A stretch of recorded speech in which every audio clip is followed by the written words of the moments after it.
قبرستان میں رات کے وقت ایک شخص ایک لاش کے ساتھ زنا کر رہا تھا۔ اس وقت کا جو بادشاہ تھا وہ نہایت ہی نیک صفت انسان تھا۔ اس کے خواب میں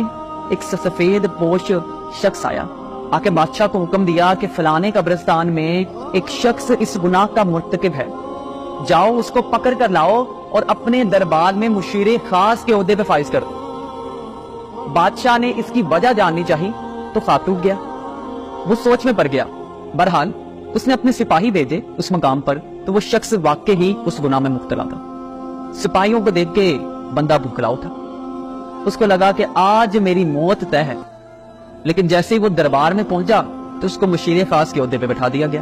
دوسری رات بادشاہ کو پھر خواب آیا اور وہی سفید پوش شخص اس کے خواب میں دوبارہ آیا۔ تو بادشاہ نے فوراً ہی وجہ پوچھی کہ ایک زانی کو اس عہدے پہ فائز کرنے کی کیا وجہ ہے۔ تو اس سفید پوش شخص نے یہ کہا کہ اللہ تعالیٰ کو اس بندے کا گناہ سخت ناپسند آیا، لیکن چونکہ ابھی اس کی موت کا وقت نہیں ہے، ابھی اس کی موت کا وقت نہیں ہے، غور کریے گا، تو اللہ تعالیٰ نے فرمایا کہ اس کو عیش و عشرت میں ملوث کر دو تاکہ کبھی یہ اپنے گناہ پر توبہ نہ کر سکے،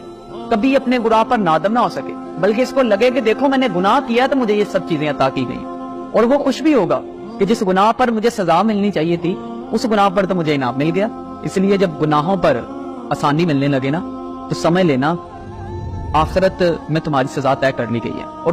آج ہم سب لوگوں کا کیا خیال ہوتا ہے کہ یار وہ بندہ اتنا کرپٹ ہے، وہ اتنا غلط ہے، لیکن دیکھو اللہ نے تو اس کو سب دے دیا، اللہ تو اس کو سب دے رہا ہے۔ آپ لوگ خود سوچیں،